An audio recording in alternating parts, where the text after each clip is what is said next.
everybody, welcome back to another video. Today we're going to be reviewing the Dodge Charger Widebody Hellcat Redeye. I'm not sure that's the correct order to say all those things.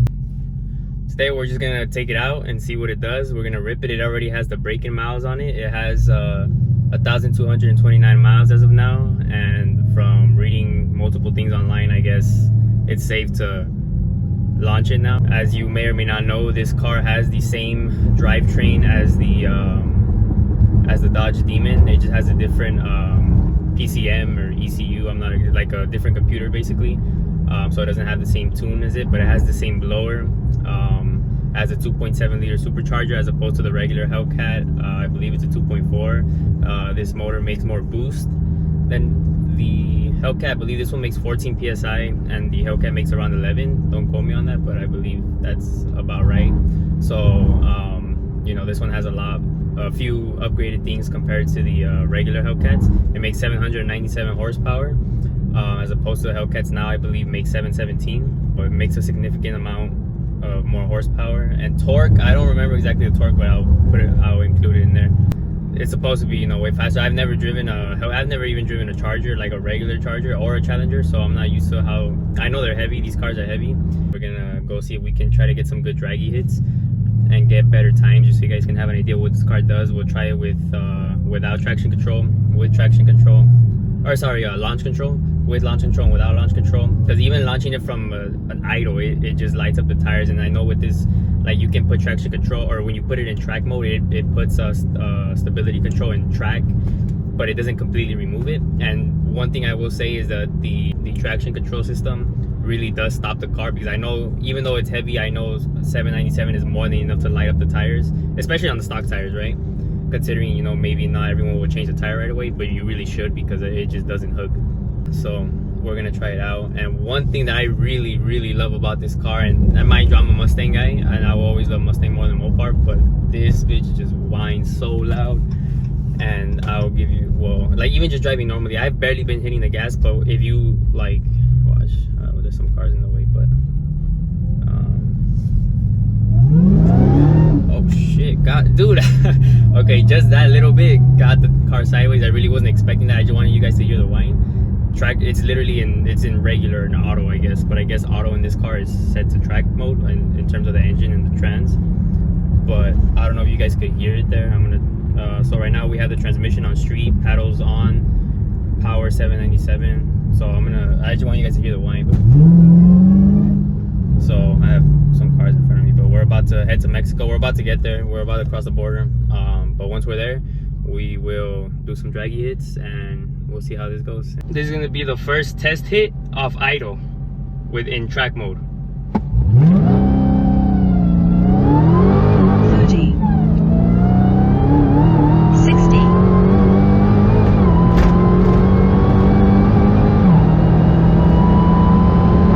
quarter mile, 130. Launch control is activated at 1,000 RPM, so holding the brake.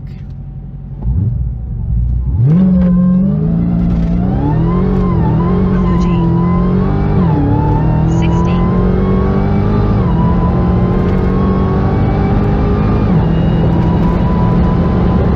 Quarter mile, 130. I'll give you guys some hits from a roll so you guys can see.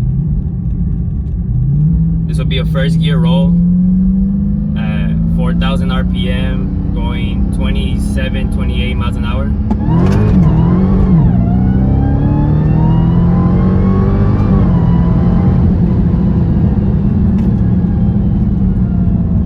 Didn't spin that much. And I'm just shifting down with the paddle and then letting the car do its own thing. So I'm gonna do a 40 roll in second gear.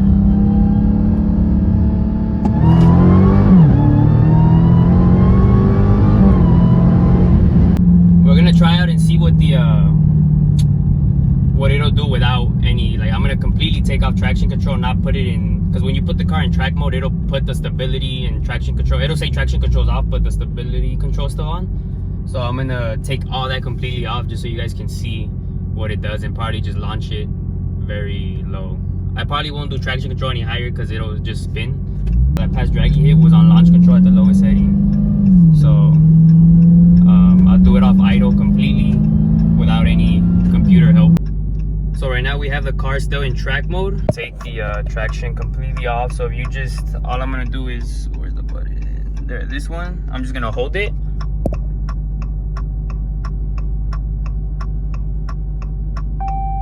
So now it says completely off, because if you put it in track mode, it'll say everything, but at the bottom instead of off, it'll just say track. So I'm gonna do a first gear hit.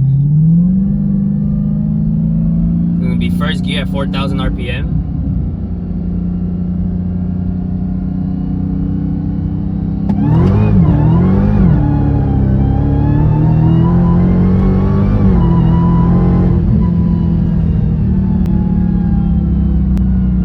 So, you know, it's spun, didn't really leave hard.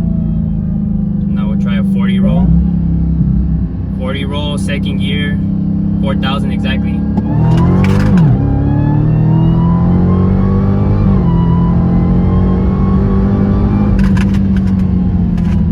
Damn, that fucking supercharger just whines all day. That, can't take that away from this car. So we're gonna try one more, just hitting it from a dig, but without any traction control, without nothing. Everything completely off.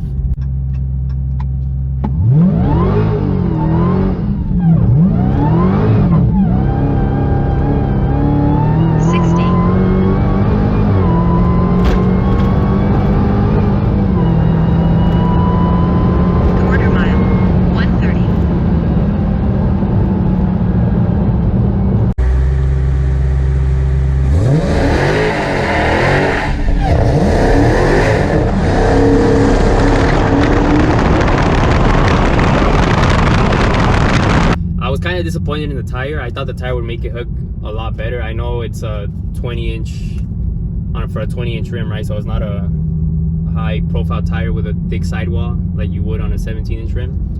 But I don't know, I guess I just expected more from it. Maybe you had to really sit there and light them up and do a nice burnout, but I just didn't, because I was on the streets of Mexico and didn't want to attract too much noise, because Mexicans don't like noise. I guess I just expected more from the tire. It's a 315/35/20 or a 315/30/20. I forgot, but I'll make sure to add in the correct size it is. On the rears, it still has the stocks in the front. I guess wish that the tire hooked a little better. But also another thing, I guess when you do a hit, it doesn't spin that bad off a hit. Like on a roll, whether first gear, second gear, it does spin. Obviously, the higher the gear you go, the less it'll spin. But you know, besides that, it's a really cool car. It's a really nice car. I love the interior. This car doesn't have a sunroof, and it doesn't have the Alcantara mixed with leather interior. It's just all leather. But it's a very nice car. And one thing too with these pass I've been doing, I was hot lapping it. You know, I was just doing pass after pass. I know it has a chiller mode, and I forgot to turn that on, and that might, you know, I don't know how much that would affect it, right? But I'm sure it affected it a little bit. There's all that to take into consideration. You know, there's just a lot of factors to play a role. I didn't sit there and do a fat burnout. I didn't lower the air pressure. The tires got mounted. I would imagine they're like anywhere at 35 to 40 psi. I don't know for sure, but I just wouldn't imagine that lowering the psi on a very low profile or a very like thin tire, right? Because it's on a 20-inch rim, so I don't have a lot of meat on the sidewall. I don't imagine that lowering the air pressure on a tire like that would do much. Maybe it does, I don't know. So there's a lot that can play a role in, you know, trying to get a good quarter mile time or eighth mile time. Just gonna do a first gear roll.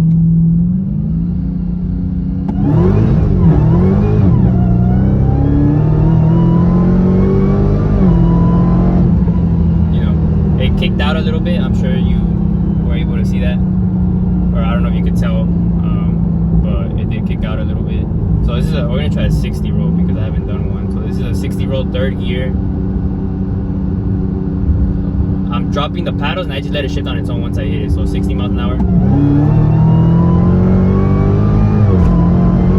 You know, it don't really throw you back in the seat, right? But it starts to move. So, you know, it's a good car. It's a fast car. It just might not feel as fast as a car with the same horsepower that's lighter, and that's, you know, should come as pretty obvious.